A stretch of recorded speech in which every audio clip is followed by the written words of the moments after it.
வாங்க வீடியோக்குள்ளே போகலாம். என்ன பார்க்கலாம்னா, இன்றைக்கி தோட்டத்துக்கு வந்திருக்கோம். பாருங்கள், காய் எடுத்துக்கிட்டு இருக்கோம். இந்த சவுச்சவு இவ்வளோ கஷ்டப்பட்டு காய்க்கு கொண்டு வந்துட்டோம். ஆனால் அந்த காய்க்கு பாருங்கள், விலைங்கிறதே இல்லை.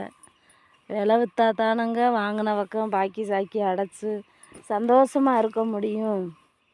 வாங்கின பக்கம் கடை கட்ட முடியல. இந்த சவுச்சவை நம்பி கடை வாங்கி கஷ்டப்படுற மாதிரி இருக்குது. பாருங்கள், விலையே இல்லை. 5 ரூபா 4 ரூபாங்கிறது ரொம்ப சிரமமாக இருக்குது. என்ன பண்ணுறது?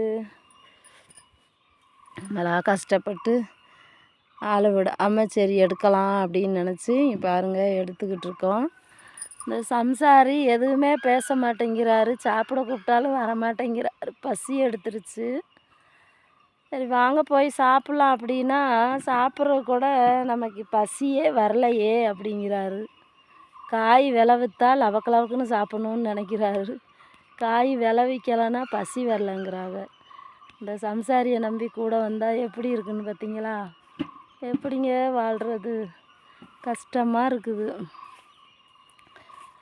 காய் விளைவிக்கலான்றக்காக பசி எடுக்காமல் இருக்குமா?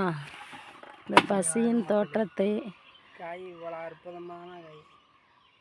ஆனால் அந்த மாதிரி சிப்பம் 300 ரூபாய்க்கு போகுதுங்க. இந்த மாதிரி சிப்பம் நிறையா பார்த்தா 300 ரூபாயா?